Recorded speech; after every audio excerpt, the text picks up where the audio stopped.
प्रिय भक्तों, स्वागत है आप सभी के अपने इस YouTube चैनल आयुर्वेदिक उपचार में। आज के इस वीडियो में जानेंगे हम सभी धनतेरस 2023 के बारे में।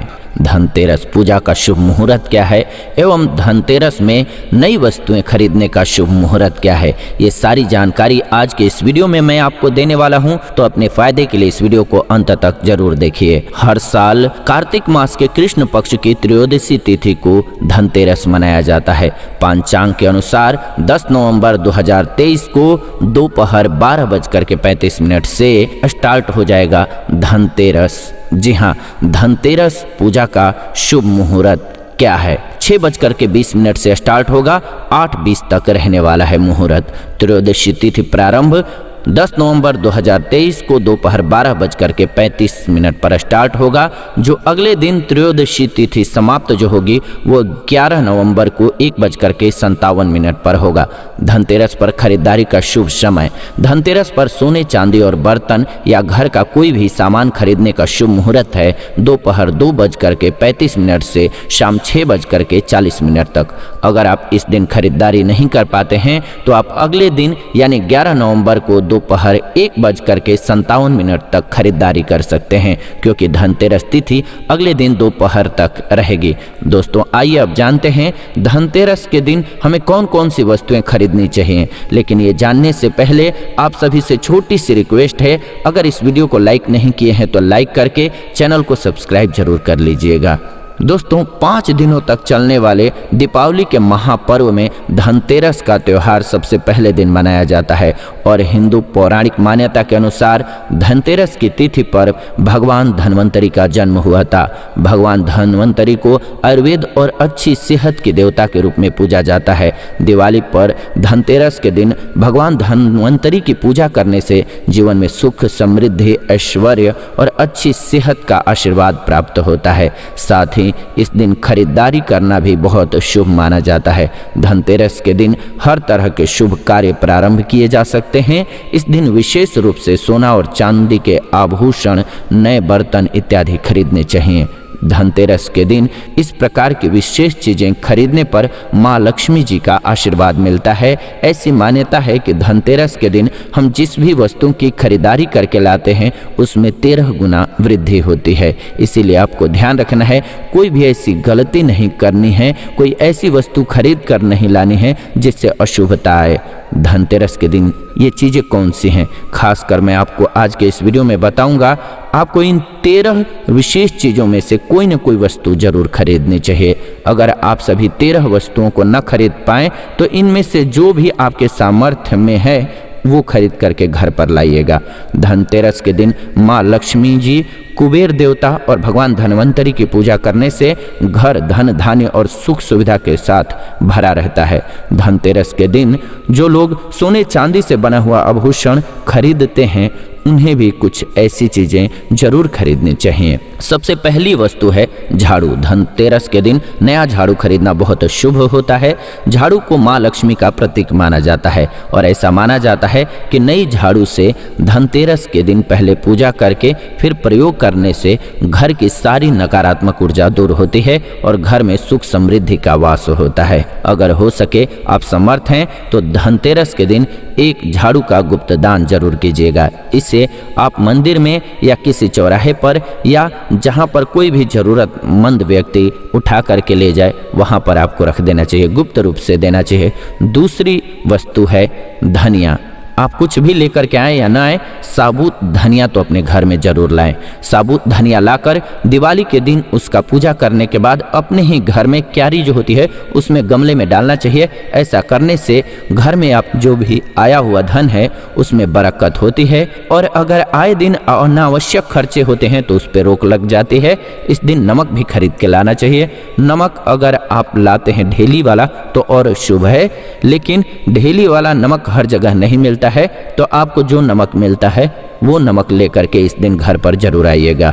धनतेरस से लेकर दिवाली के अगले दिन गोवर्धन और भाई दूज तक इसी नमक का प्रयोग करना है और इन 5 दिनों तक आपको नमक का पोछा भी घर में लगाना चाहिए। इससे घर की दरिद्रता दूर होती है और घर से नकारात्मक ऊर्जा भी दूर होती है। चौथी वस्तु जो है वो है गोमती चक्र। गोमती चक्र जहाँ पर होता है वहाँ पर सुख समृद्धि की वृद्धि होती है। गोमती चक्र घर पर रखने से वास्तु दोष भी दूर होता है घर का, और घर में सभी परिवारों का आत्मविश्वास बढ़ता है। किसी में अगर आत्मविश्वास की कमी है तो उनके हाथ से पूजा कराइएगा गोमती चक्र का, और अपने मंदिर में रख दीजिएगा या अपने धन रखने के स्थान पर रख दीजिएगा।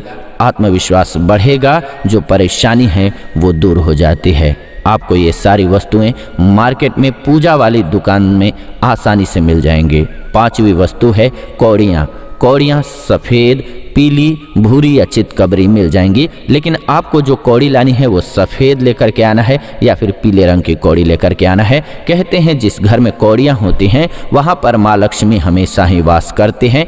कौड़ियाँ माँ लक्ष्मी को आकर्षित करते हैं, इसीलिए 5, 7 या 11 या 13 कौड़ियाँ ला करके धनतेरस की शाम को या दिवाली की रात को पूजा करके रेवड़ी, अक्षत, कुमकुम अर्पित करके फिर एक लाल कपड़े में बांध करके जहाँ पर धन रखते हैं आप घर में वहाँ पर रख दीजिए उस पोटली को। हर साल इन्हीं पुरानी कौड़ियों की आप पूजा भी कर सकते हैं। हर साल कौड़ियाँ खरीदने की आवश्यकता नहीं है। अगर आप कौड़ियाँ खरीदना ही चाहते हैं तो पुरानी कौड़ियों को जल में प्रवाहित कर दीजिएगा, घर में धन आने लगेगा। छठी वस्तु है श्री यंत्र। ये खरीदते वक्त ध्यान रखिएगा, इस पर जो भी चिन्ह होते हैं वो अंकित अच्छे से होने चाहिए। श्री यंत्र जिस घर में होता है, नियमित रूप से श्री यंत्र की जिस घर में पूजा होती है वहाँ पर कभी भी धन का अभाव नहीं होता है। श्री यंत्र की उत्पत्ति को लेकर के धार्मिक पुराणों में उल्लेख मिलता है कि एक बार महालक्ष्मी जी प्रसन्न होकर के पृथ्वी से बैकुंठ लोक चली गईं। माता के रुष्ट हो जाने से धरती पर समस्याएं होने लगी। ब्राह्मण और महाजन बिना लक्ष्मी जी के परेशान हो गए, तो ब्राह्मणों में श्रेष्ठ वशिष्ठ जी ने संकल्प लिया कि मैं लक्ष्मी जी को प्रसन्न करके वापस लाऊंगा। जब वो गए माँ लक्ष्मी के लाने के लिए तो पता चला वो अप्रसन्न हैं और वो पृथ्वी पर आने के लिए किसी भी रूप में तैयार नहीं हैं। तब वशिष्ठ जी ने वहीं पर बैठकर भगवान विष्णु की आराधना करना शुरू किया। नारायण ने प्रसन्न होकर के वशिष्ठ जी को दर्शन किया और वशिष्ठ जी ने श्री हरि विष्णु जी से कहा, हम पृथ्वी पर बिना लक्ष्मी जी के बहुत दुखी हैं, धरती पर वैभव खत्म होने वाला है।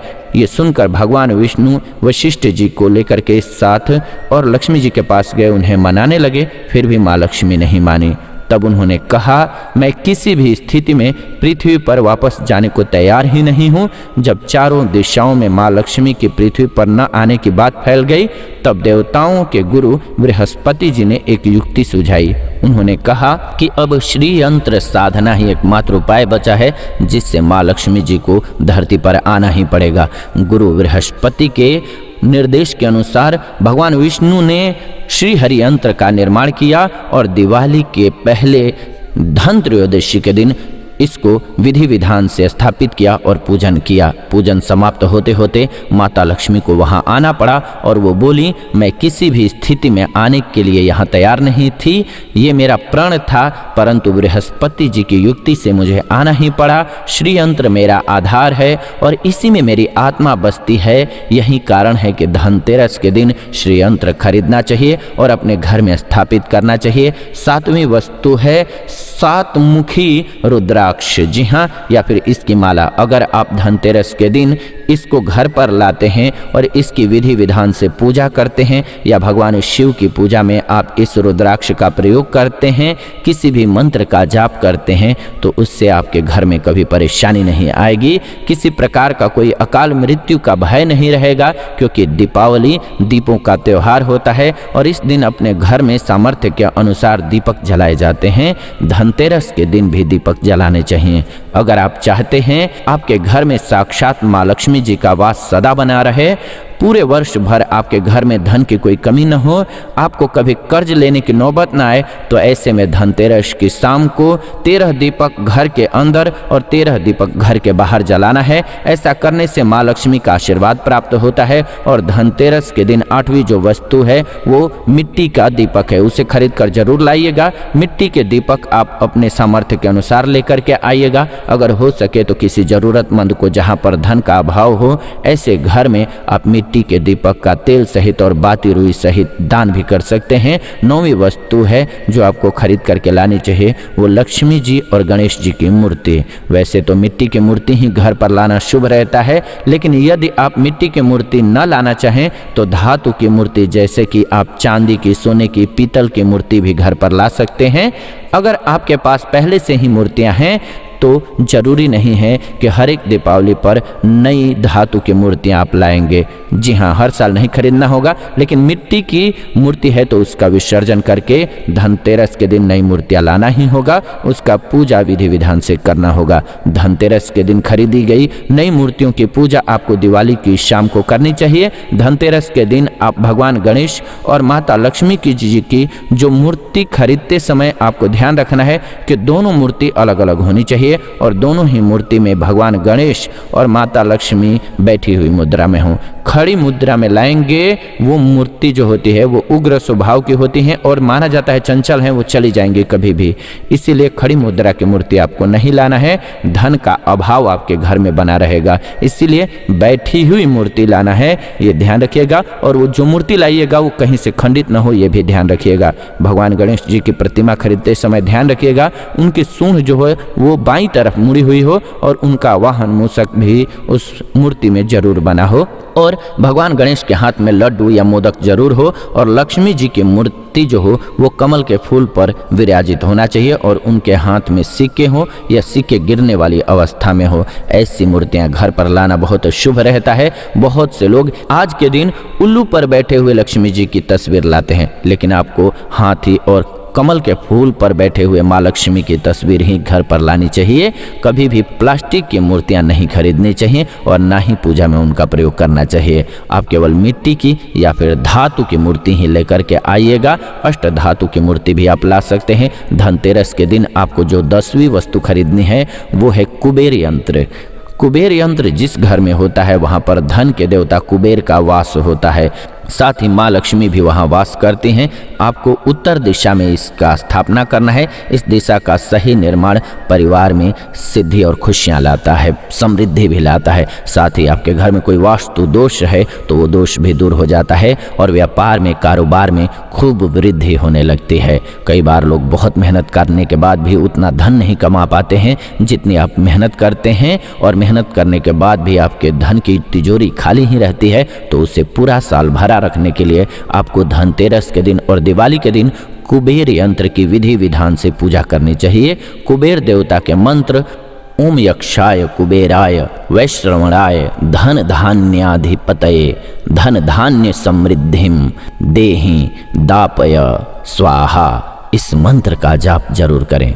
दूसरा मंत्र है ओम श्रीम ह्रीम क्लीम श्रीम क्लीम वितेश्वराय नमः। इस मंत्र का भी जाप कर सकते हैं। इसका एक माला या 51 बार जाप करना चाहिए।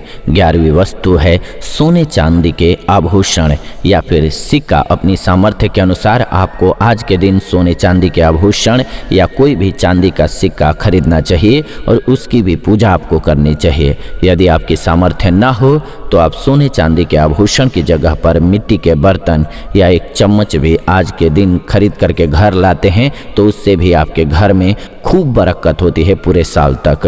सभी जानते हैं नए बर्तनों की धनतेरस के दिन खरीदारी करनी चाहिए, लेकिन इसमें भी आपको ध्यान रखना है आज के दिन अगर पीतल का बर्तन खरीदते हैं तो वो ज़्यादा शुभ रहता है। आप पुरानी टूटे फूटे बर्तनों को बदल करके भी चाहें तो खरीद करके ला सकते हैं। जिसका सामर्थ्य न हो खरीदने का तो उन्हें आज के दिन केवल पूजा से संबंधित सामग्री खरीद करके भी लाना शुभ रहेगा। ऐसा करने से भी धन कुबेर भगवान और माँ लक्ष्मी जी का आशीर्वाद प्राप्त होता है। जिसकी अगर सामर्थ्य हो तो वो अपने सामर्थ्य के अनुसार इस दिन कुछ भी चाहे तो वो खरीद सकता है। लेकिन बर्तन में लोहे का बर्तन आपको भूल से भी नहीं खरीदना चाहिए। लोहे के बर्तन खरीदने से शनि दोष लगता है। शनि ग्रह से संबंधित परेशानियां आपके जीवन में, आपकी कुंडली में, आपके घर परिवार में आ सकती हैं और राहु केतु भी बलवान हो जाते हैं। 13वीं वस्तु है पूजा का सामान और धार्मिक पुस्तकें। ये सभी 12 वस्तुएं खरीदने में आप अगर असमर्थ हैं तो आज के दिन अगर आप पूजा से संबंधित कोई भी वस्तु खरीद करके लाते हैं, जैसे कि मिट्टी के दिए वगैरह कुछ भी लेकर के आते हैं, तो उससे भी आपको धन के तेरस के दिन किए गए पूजा का पूरा फल मिलता है। अगर आपको पूजा से संबंधित कोई सामान लाना है, जैसे कि रोली, अक्षत, कुमकुम, कलावा या चंदन, कोई भी सामान, लौंग, इलायची, पान, कुछ भी लाना हो तो वो ला सकते हैं इस दिन। इसके अलावा धार्मिक पुस्तकों में जैसे कि व्रत कथाएं हैं या पूरे हफ्ते पढ़ने वाले जो भी व्रत और त्यौहार हैं और आरतियों की किताबें हैं, और अगर आप इनको पढ़ते हैं तो पुराण भी अपने घर पर ला सकते हैं। और पुराण घर पर लाने के बाद जब भी आपको समय है तो खुद भी पढ़ना चाहिए और दूसरों को भी पढ़ करके सुनाना चाहिए। ये सारी वस्तुएं अगर आप इनमें से कुछ भी खरीद करके लाते हैं तो उसे कहा जाता है कि आपके घर में पूरे वर्ष माँ लक्ष्मी जी की कृपा बनी रहती है। घर में कभी भी कर्ज लेने की स्थिति नहीं बनती है। आप जितना भी कमाएंगे उसमें आपको 13 गुना ज़्यादा वृद्धि मिलेगी और आपका जीवन जो है वो सफल हो जाएगा और आपके घर में खुशियां भरी रहेंगी। ध्यान रखिएगा, आप लक्ष्मी जी का पूजन जब भी कीजिएगा तो भगवान विष्णु का ध्यान जरूर रखिएगा, क्योंकि उनके पति हैं भगवान विष्णु, और भगवान विष्णु जब प्रसन्न होते हैं तो जीवन में खुशियां आने लगती हैं। और विष्णु भगवान को प्रसन्न करने के लिए आपको क्या करना है? ओम नमो भगवते वासुदेवाय, ओम नमो भगवते वासुदेवाय, इस मंत्र का जाप करना है। और माँ लक्ष्मी का कौन सा मंत्र है जो कि आपको दिवाली के दिन जरूर जाप करना चाहिए? माँ लक्ष्मी के मंत्र का जरूर जाप कीजिएगा। ओम ह्रीं श्रीं लक्ष्मीभ्यो नमः, ओम ह्रीं श्रीं लक्ष्मीभ्यो नमः। इस मंत्र का आप जाप जरूर कीजिएगा, कम से कम 1 माला जाप कीजिएगा और माँ लक्ष्मी को याद कीजिएगा, मन से आत्मा से याद कीजिएगा, दिल से याद कीजिएगा। और साथ ही साथ जो उपाय मैंने बताए आपको इस वीडियो में, उन उपायों को जरूर कीजिएगा। वीडियो को पूरा नहीं देखे हैं तो वो उपाय जरूर देखिएगा, बहुत ही महत्वपूर्ण है वो उपाय, ध्यान से उसको नोट कर लीजिएगा। कौड़ियों का जो उपाय है वो आपके जीवन में सुख समृद्धि लाता है, पैसे रुपए की दिक्कत को दूर करता है। तो इस बार आप सभी दीपावली जो है वो खूब धूमधाम से मनाइए और हमारे साथ बने रहिए। अगर अब तक चैनल को सब्सक्राइब नहीं किए हैं तो सब्सक्राइब कर लीजिए, बेल नोटिफिकेशन को ऑन कर लीजिए, क्योंकि ऐसी नई वीडियो हम इस चैनल के माध्यम से लेकर के आते रहते हैं। साथ ही साथ वीडियो को लाइक नहीं किए हैं तो अभी लाइक कर दीजिए और कमेंट में जय माँ लक्ष्मी जरूर लिखिए। माता लक्ष्मी को पसंद करते हैं तो माँ लक्ष्मी का नाम कमेंट में लिखना मत भूलिए। ये वीडियो आज आपके लिए हम लेकर के आए, ऐसी ही नई वीडियो लेकर के मिलते हैं आपसे नई वीडियो में। आप सभी हमारे साथ बने हुए हैं, इसलिए दिल से धन्यवाद आप सभी का।